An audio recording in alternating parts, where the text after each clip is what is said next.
Hello and welcome back to the podcast, We Are Selling. My name's Lee Woodward, the author of the Complete Salesperson course. Today's podcast is brought to you by our sponsor, Nexar. Nexar is a dedicated real estate platform specialising in lead generation and database management of the entire real estate company for BDMs and agents working as one platform to generate opportunity. Nexar seamlessly integrates into your business systems, allowing you to have an extended solution. Let's get started with this week's episode. And joining me today on the podcast We Are Selling is the very famous and well-known and very tall Mr. Peter Brewer from Queensland. Peter, welcome aboard. Lee Woodward, can I just say, of all the introductions I've had, that is absolutely the most recent. Thank you. It's a pleasure. And listen to that voice. Now, this voice is about to enter the world of books as we've got a book coming out for you, Peter. Explain the book. What's the title? The title is called Running Out of Saturdays, Lee. Why is it running out of Saturdays? Well, I guess we all are, on reflection, running out of Saturdays. So I've had the joy of having about 3,537 of them thus far. And as you know, I'm not a biblical man, but the Bible tells us that we get on average 70 years and 10, so 70 years. So at 65 years of age, you do the maths, I've got 5 years left in theory at 52 Saturdays a year. So I'm kind of running out of Saturdays, and I think we all are. I wanted to reflect on my life, and I wanted to make sure that my children and grandchildren had some stories of their silly old Papa B, that they could reflect on that and say, why did he do that? How did that happen? What was he all about? Because I think, Lee, if I reflect on, and you and I were talking about this recently, I can tell you lots about my parents. I could tell you a little bit about my grandparents, and I can tell you nothing about my great-grandparents and others before. And I think that's such a shame because we've all got such great stories in us, but all that IP disappears when we go off to heaven's waiting room. And so I wanted to make sure I captured some of that stuff that my family would enjoy. And thus far, on the pieces I've created, a lot of people seem to be enjoying the stories as well. So we're going to turn it into a book. It's called Running Out of Saturdays, and it's coming out not too soon. I love the title because it can be, as you just explained there, but then for many other people who are trying to do something at this stage of their life, time flies and you're running out of Saturdays to do or to be at. And it just gives you, because everyone knows Saturday so well, especially in the real estate industry, it's the biggest play day of the whole thing. And we might start there because we've got our listeners in the UK, the States, and here in Australia. But Peter, you've had a phenomenal real estate presence and career. Take us into that background. Oh, I've had the best experience, Lee. I started my real estate career at 21 years of age, selling land on the Bay Islands just off Brisbane at $2,000 a block. I lived over there in a shack. We drove rusty old island cars around to sell people their real estate dream. And what a great baptism of fire or apprenticeship that was. Then moved on to selling land to builders in the Redlands area, just southeast of Brisbane. And that was prospecting using the white pages from Brisbane, Sydney and Melbourne and the old Valuer General sheets. And I'd sit back and I'd cross-match who owned Lot 27 Wahine Drive. And I'd ring those people and I'd prospect to try and sell their block of land or acquire their block of land for a builder for $21,000 I was authorised to buy for. And so the career just grew from there. And funnily enough, and I see this a lot, I was actually working for the Ray White Group at the time, even though my parents had a professionals real estate office across at Manly. So there was this craziness. And after 2 or 3 years, I went, it's crazy. I'm working for Ray White, but my parents own a professionals office. So I moseyed down to Dad and I said, what's the chances of giving the young bloke a career in real estate? And, he put an application form in front of me and he said, fill that out and give me a call tomorrow and I'll let you know how you went. Of course, I'm pretty cocky and arrogant. I thought, I've got this. This is no problem. So I thought I'll make him suffer a bit. I waited till the next afternoon to ring him. And I rang and I said, how'd I go? No problems. And he said, if you'd taken the time to look at that application form correctly, you would have noticed, had you turned it over, there's a requirement on the back of the form for 3 references. you failed to fill in those three names. So if you're interested in a job in Don Brewer Real Estate, you'll come back, you'll fill in those three names, and we'll check those references. And you know what's such a great lesson to me, that in real estate, the paperwork's important. You've got to dot the I's and cross the T's. And he wanted to send a message to the rest of the team that there was no nepotism. This young bloke was going to earn his place on the team. And so then that created a real estate career with my dad and mum that went on for some 20, 25 years, where we did incredibly well. And it was such a great mix of me, the young buck, ready to go and get them all, and the old fella just saying, just slow down a bit, fella. We'll just walk down to the paddock and take them one by one, and if you get my drift. And so mum and dad were very keen. They were really good on teaching me stuff. And they said, Pete, if you're not part of the solution, you're part of the problem. And at that time, the organisation, the franchise I was involved in, wasn't necessarily doing as well as I thought it should. So I could either sit back and whinge and be part of the problem, or I could step up and be part of the solution.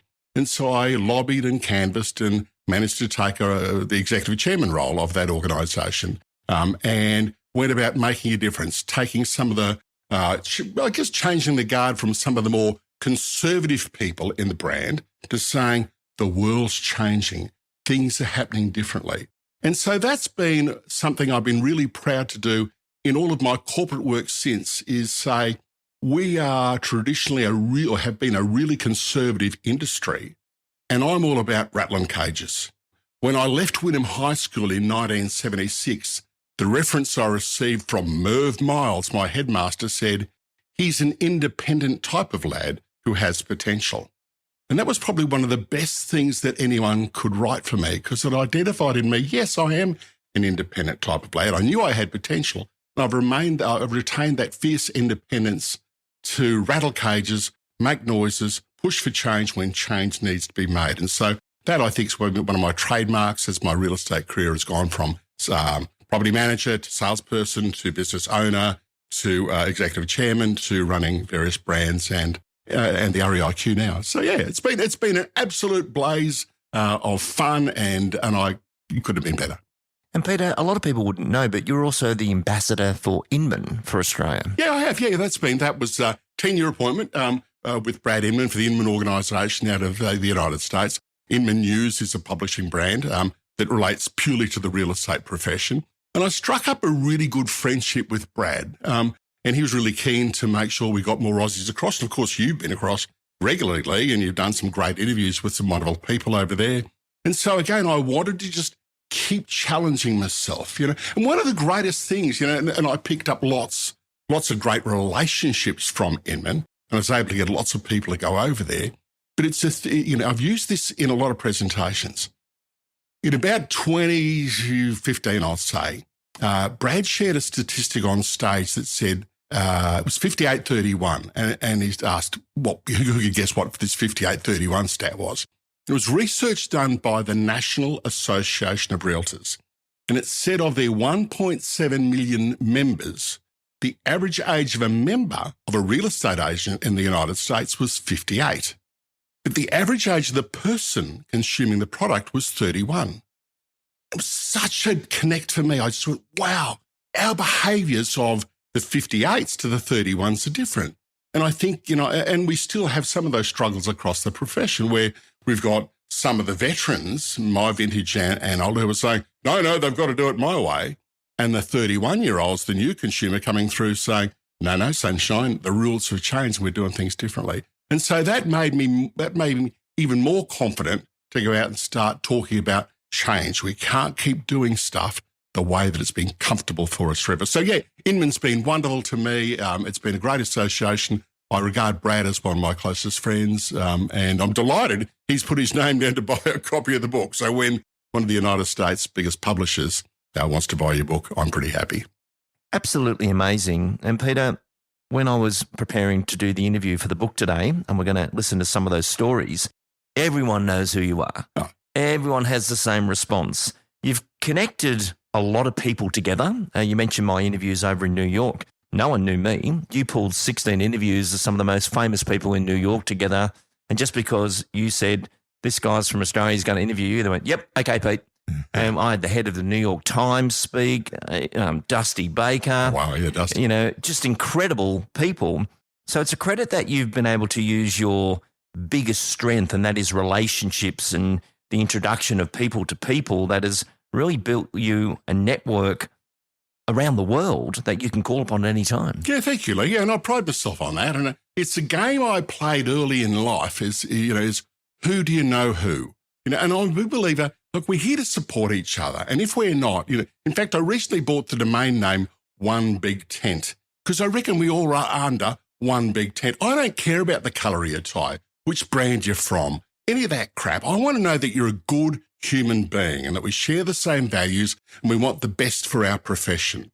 And so when good people like you, Lee, and we've had a long-standing relationship, when I know you're legit, then I'll open the doors. You walk through them, but I'll open the doors for anyone who's legit. And so this game I've played for all my life has been when someone says, who do you know? I go, well, I know someone, like I've got this little black book. And if you don't open it up and make life easy for someone else, well, you're letting yourself down and you're letting other people down. And it's amazing. I do next to no marketing of me, Lee. I think and you're very similar. It's just do the right thing by people, help them out, and they'll remember. So, yeah, think about when someone says, who do you know? You go, I can do that. I can help that. I know someone there. It's amazing. And Pete, you've also stayed close to technology. Like a lot of people reach certain ages and that's it for me. I'm out of this, I'm out of that. Yet even an executive summary that you and I are looking at to talk about today, you've thrown it into AI. Yes. You're the original artist. You're not the covers band. Your passion for technology has served you well. Yeah, absolutely. Well, I think, Lee, and whether it's technology or whatever it is, you got to have a culture of curiosity. You got to want to know what's around the corner, what's next. For those that are 100 years old or more like me, will remember Robert Bevan, best practice. I went to a lot of Robert Bevan's early training, and I remember sitting there watching Robert, and there was Patrick Dixon was on stage, Christy Leet was on stage, Paul Lahore, and so all these legends and great operators from around Australia. And you do it with your audience now. I saw recently the people you had on stage in Brisbane for the Complete Salesperson's course. And these guys are on stage sharing their secrets of their business with anyone that's in the audience. And I sat back and it was such a great moment for me because I went back and went, wow, they're giving everything they can. And we're sitting back thinking we've got all the success. We're kidding ourselves that we know the 11 herbs and spices, that we know the recipe for Coke and no one has it. That's crap. There's so much to learn from other people. And I remember leaving that session going, this is amazing. Christy Leet is sharing his 92-page business plan in a sample bag with all the CDs on it. Patrick Dixon is sharing all the commissions that what he pays his people, how it all happens. And I remember ringing my board of the time on the way back from the session on the Gold Coast saying, we are kidding ourselves. We've got to get out of short pants. We've got to go and learn what other people are doing. And that kind of sat in me to go, you got to keep doing stuff. And so part of my own business plan, even today, is to make sure I spend 3 or 4 days in other people's offices just to get an understanding of what's happening and, whether that's technology or consumer behaviour. You've got to have that culture of curiosity. I travel the entire country, as you would know, and the REIQ, yourself and Antonia and the team there are the most modern, open. I love Antonia's quote during COVID, stay calm and leave it to the Italian lady. That's true. I just love that. And Antonia, I know you're listening to this. You are inspirational. But everyone I speak to, as you know, I just did the Brisbane Complete Salesperson course. What a buzz in the room. And then I mentioned the REIQ and there's another buzz. There's no friction at all here. Everyone's under the one tent. You've actually pulled it off. Yeah, thank you. I really appreciate that. And I'm really delighted that we're seen that way. And I think we are seen that way. And that was a very... Connected. Yeah, well, it was a very deliberate move by both Antonia and I. REIs are traditionally conservative organisations. The REIQ is 107 years of age this year. Have they seen your wardrobe? They have seen my wardrobe. In fact, I can share this with you, Lee. When I was first elected to the board in 2014, I was pulled aside by one of the directors and told if I wasn't going to wear a suit and tie, if I was going to wear one of my flamboyant jackets, there was a very strong chance there would be a vote of no confidence in me in the boardroom. And that for me was like, I love rattling cages, and that just rattled my cage because I went, why do I have to wear a suit? And so I became hell-bent on changing that and not making it and REIs all over need to understand this. This is a membership group for the state or the country. And so I went in there, and Antonio and I both went in there saying, whether you're a property manager in Cairns, a commercial salesperson in Billawheeler, the guy putting up signs for Colossia on the Gold Coast, or whoever you are part of the real estate community, and you need to feel like it's your institute. And so we went very deliberately about making sure that we are friendly, that we are easy to do business with. And I think that's shown. It's been 9 years. I have to finish this year. Our constitution says that I have to go after 9 years. So in October, it'll be my swan song. But I'm really proud of what we've achieved to make us a friendly organisation that's there for its members. Like, that's what we're there for. Well, I've only ever met one Peter Brewer for fashion until I got to NZ and met the New Zealand version of Andrew Marks and his many colourful rainbow socks. But let's get back to this book. Share one of the stories that's going to be highlighted in the book. Oh, Lee, there's so many stories. There's some fun stuff. I've said to people, bring your tissues because you're either going to laugh a lot or cry a lot, and you're probably going to do both. Let me think about. Let's go with my first sale, my desperation sale in my early days at 21 years of age over on Russell Island. So I was there. Sounds good. Yeah. So this is the one egg diet. Okay. So it was Thursday. I had some people coming on Saturday. I had not made a sale for several weeks. And if you can imagine, the commission on $2,000 at 5% of the first 18,000 and 2.5% of the balance was not a big commission, but I needed a deal. I was pretty desperate. And I was living on the island. I was down to one egg. And I wasn't going home till Saturday afternoon. I had to sit back and think, how do I make one egg last 3 days? So I worked out I'll have the white on the Thursday, I'll have the yellow on the Friday, and I'll have the shell for roughage on the Saturday. Waiting for this old Greek couple to come across from West End. They said they'd be on the 11 o'clock barge. And I'm desperate for this deal. Well, thankfully, I'll call them Mr. and Mrs. Baklava, got off the boat at 11 o'clock, and they walked towards me in my rusty old Valiant that had Ray White real estate on the side. It had a blackboard on the top of the roof of the car that said, land sale special $4,000. Now, in the 12 months I was there, that land sale special never came off the blackboard on the, that was just what we did. And we had 4 islands that we sold on, Russell, Macleay, Carragara and Lamb Islands, and they all had different things about them. And so the old Greek couple turned up, and there was always this stare-off between the clients that came over and me on who would pay for the taxi boat fare to go from island to island.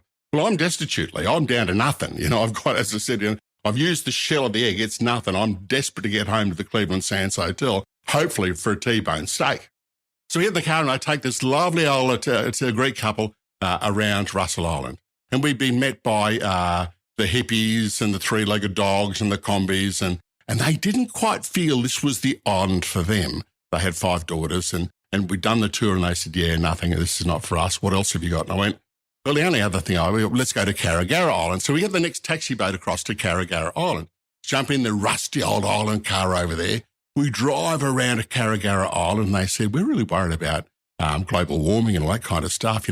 We think this is a really low island. We're worried it'll flood. So not for us. We don't, I'm going, I'm running out of islands. I'm running out of islands. I'm about running out of Saturdays. And so we're down to, so we're 2 islands down, 2 to go. We got the taxi boat across to Macleay Island. We probably met at the front, at the jetty at Macleay Island, by some pot-smoking flower hippies and a drum circle. And the Greek couple have looked at me, Mr. and Mrs. Baklava, I'll call them. They looked at me and I looked at them, and they said, well, we'll go for the drive anyway. So I've driven them around the island. Nothing. Cannot entice them with anything. Beautiful waterfront, blocked down for $7,500. Not interested. Things are getting desperately. It's now the last taxi boat's going home at, I think, 4 o'clock. And we go to Lamb Island, the jewel in the crown. This is where I'm hoping we're going to get the business done. We get in the island car on Lamb Island. It's a really nice treed, it's a lovely island. I get in the car, they get in the car. I reach for the keys, which are under the mat, and I put the keys in and I turn the car over, the motor's going, this is good. They're in the car. Mr. Baklava's beside me. Mrs. Baklava's in the back seat. Vroom, vroom, vroom, vroom. Okay, it's the old 3 on the tree. So I go, righto, and trying to get the tree. It's stuck. Locked. The motor's going, but the gearbox is locked on. So I've given it one almighty reef, and the best I can do is get it into reverse. Well, being a person that says, you got to give things a good crack. Like, don't die with the music in you. You got to have a go. And I went, what do I do? What do I do? And in this moment of brilliance that will sit with me forever. Reverse engineered. Magical. I said, Mr. Baklava, do me a favour. Turn around. He said, what? What are you talking about? And I said, do me a favour. Turn around. And he laughed. And Mrs. Baklava, can you turn around, please? Look out through the back window. And she said, oh, you're joking, Peter. You're joking. And I said, I'm not joking. This is the only way we're going to do this. And so I reversed Mr. and Mrs. Baklava around Lamb Island, right? And the locals are coming out on the street going, what is going on with this crazy Ray Waiko with this guy? And I reversed them around the entire island. I'm saying, Mr. and Mrs. Baklava, the block that's on your left, which is my right, is 5,000. This is 2,000. Anyway, I don't know whether it was out of pure sympathy or whether they actually liked it, Lee, but on the second last block they said, we'll take it. I'm not still not sure whether they were desperate to get back to the mainland, but they said, we'll take it. And there I stood on the bonnet of the old rusty Valiant, and we filled out a land sales contract for a waterfront block for $7,000. What would that be worth today? Oh, look, it's probably 7.5. No, it's probably, it's in the hundreds of thousands of dollars, And it's funny because we built such a good relationship. It was such a fun day. They were really keen to marry me off to one of the daughters. It was just good fun. But it was, it was a lesson to me. You just do whatever it takes, as long as it's legal, to get the job done. And I managed to get back to the mainland that night. And I went and borrowed some money off a mate, and I had the most succulent T-bone steak at the Cleveland Sands Hotel. T-bone mushrooms and salad and chips. Ooh. The Australian dream. The Australian dream. So, Pete, there's a lot of people listening to this now that will read the book internationally because you can't buy wisdom. It's either there or it's not. And I know for a lot of our young agents, young doesn't mean age, but people that are considering progressing their real estate career, be it a team, a business, an office, there is so many opportunities today. What's the dark side of the book where, things aren't going what you thought, and what did you do to get through it? Yeah, fantastic question, Lee. Justice Michael Lee from the Federal Court was summing up a case last year, and he said, the only good thing most autobiographies show is that the author has a bad memory. And it's such a great quote. And I read that at the time. I heard him give it, and I went, yeah, I need to be really honest about this. We can all sit back and say it's all been beer and Skittles and wine and roses and wonderful. There's absolutely been some really dark times. I'll give you two, and I'll try and make them as quick as I possibly can. First one, I had managed to take my interest outside the business in too many other things. I was running a real estate organisation, involved in a sporting club, doing all kinds of stuff. My auntie, who was used to do my books, came to me and she said, hey, you might want to top up that general account, mate. And I went, oh, yeah, what are you talking about? She said, you just might want to top up that general account. I'd taken my eye off the business. I was busy doing other things. And I thought, I wonder how she's got this wrong. And so it was playing in my mind. And so about 2:30 the next morning, I went down to the office and I just started to go through it. I went, oh, my God, I've got $9,000 in the general account and $36,000 worth of bills to pay in the next 2 weeks. And it was such a great lesson to go, don't take her off the ball. Here's the nice bit about this story, Lee. I thought, what am I going to do? I've got 15 families that are relying on me. They were family to me, and I could get my way through, but there was no way in the world I was going to have a conversation with 15 team members to say, well, I stuffed up. I took her off the ball. And so so I went for a head clearing walk. Gave me such faith in people.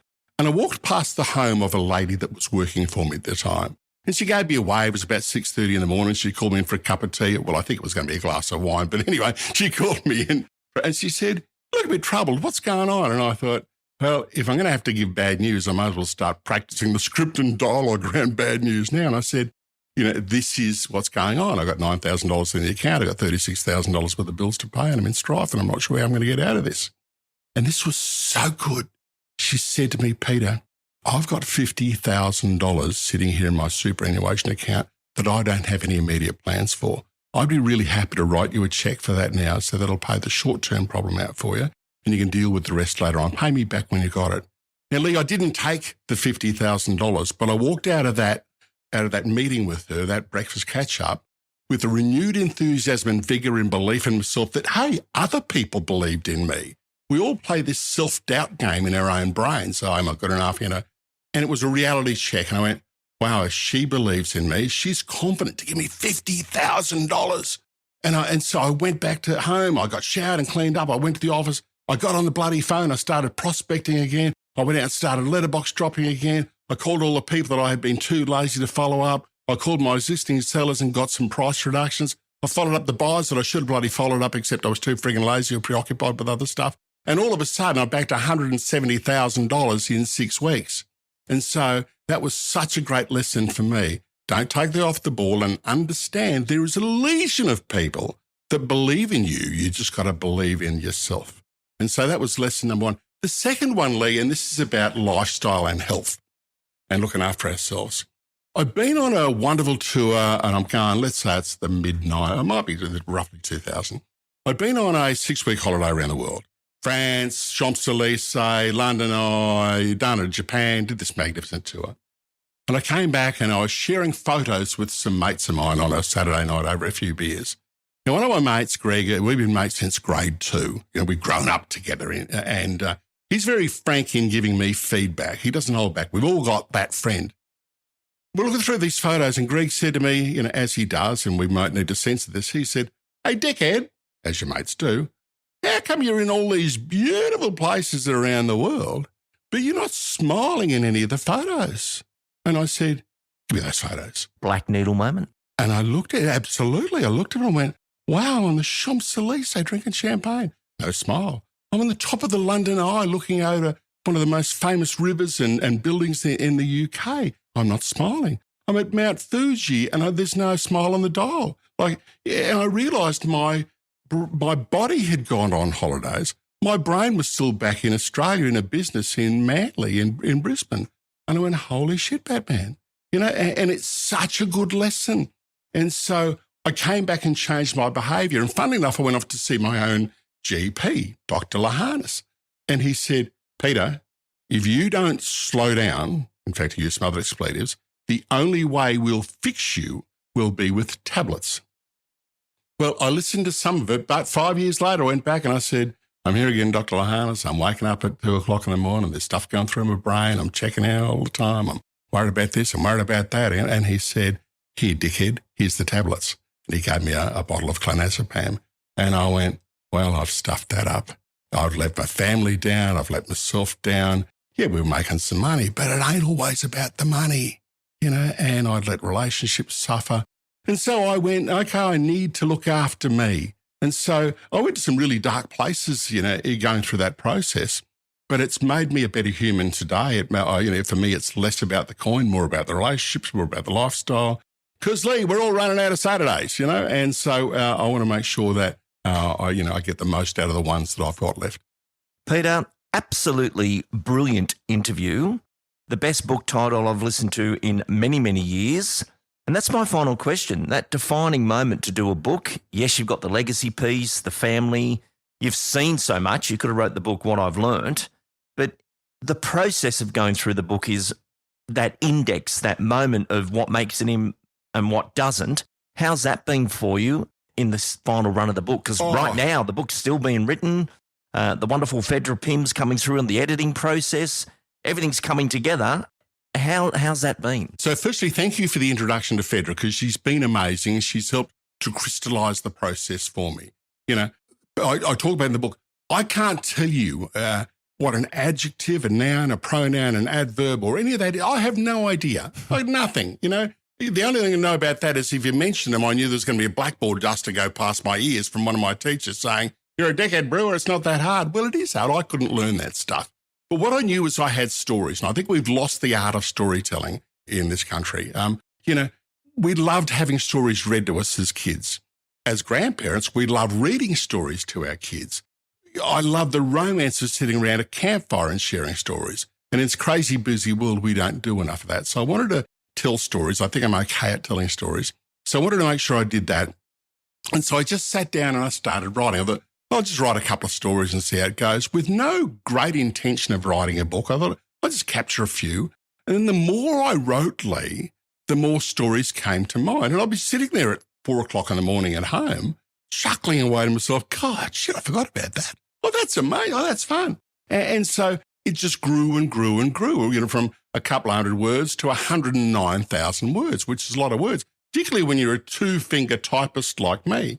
And I know other people, I know for you, it's you like to audio things and have it transcribed. And I probably could have done that, but for me, it was really cathartic for me personally to write some of those stories. And if I'm honest about it, I probably wrote 215,000 words, but if I wanted to keep myself out of jail, I had to backspace over about 115,000 of those words. So it was a great cathartic experience. When I realised book was probably a third of the way through, and I went, there's actually something in this.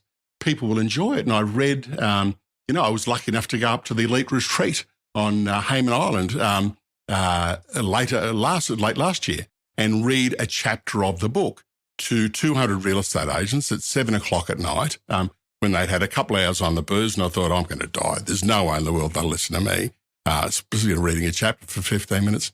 And then you could hear a pin drop. And I went, there's something in this. And I think we've all got it, Lee. You've crowd surfed it. You've crowd surfed it. But yeah, absolutely. And that, absolutely. And I went, yeah, okay, I had some really important figures in this industry say, yeah, we want that book. Yeah, that's fantastic, mate. That's amazing. And all of us have got that. But we just got to have the confidence to give it a crack, to put the time aside and do it. Because, I want my kids and grandkids and family to know about this silly old bugger and why he did what he did and why he pushed a few buttons and why he was not a resolute nonconformist, but why he said, why do we do things that way? Well, let's challenge stuff. And so that's been my greatest lesson. Mama Cass. So two things here, Lee. I've created a Spotify playlist of all of the music that has inspired stories of that meant something to me in my life. And Mama Cass Elliott sings, you got to make your own kind of music. And that to me is one of the crowning things for me. It's a mantra I live my life on. Make your own kind of music, sing your own special song, make your own kind of music, even if no one else sings along. Well, here's the thing, Lee. Other people do sing along. There's other people standing in the shadows going, oh, wow, it might be my tribe. Wow. And you start to grow your tribe. So, I'm not saying be a resolute nonconformist, but be prepared to walk a different line. Stick to your own values and you'll find there's a legion of people ready to follow along. And so that's one of the inspirations to me. Peter Brewer, absolute delight to have you on the program and share this story. And for everyone out there, in the show notes is the link to the book, and give yourself that opportunity of the magic of wisdom of someone who's walked before you, but in the same industry. And one of those things with people like yourself, Pete, is you're very good at keeping others out of the potholes. And some of those are deep, but I want to thank you for being part of our industry, creating one big tent. The book's going to be released, and thank you for joining us. Thanks, Lee. Really appreciate your efforts. Today's episode of We Are Selling was brought to you by Nexar. Nexar is the platform that is now partnering and delivering best-in-class real estate growth solutions that continue to perform over time. The Nexar platform has now partnered with some of our leading principals in teams in Australia. They are assisting with the lead generation engine of the company, agent loyalty, and the growth of the rent roll through connective communication. Nexar is doing the heavy lifting on nurturing your database to generate a pipeline for your agents and BDMs to convert to listings, sales, and new managements. Check the show notes and the link to episode 116, where there was a feature interview with Mr. Mark Kentwell. Thank you for listening. I look forward to speaking to you next week. My name's Lee Woodward. Goodbye.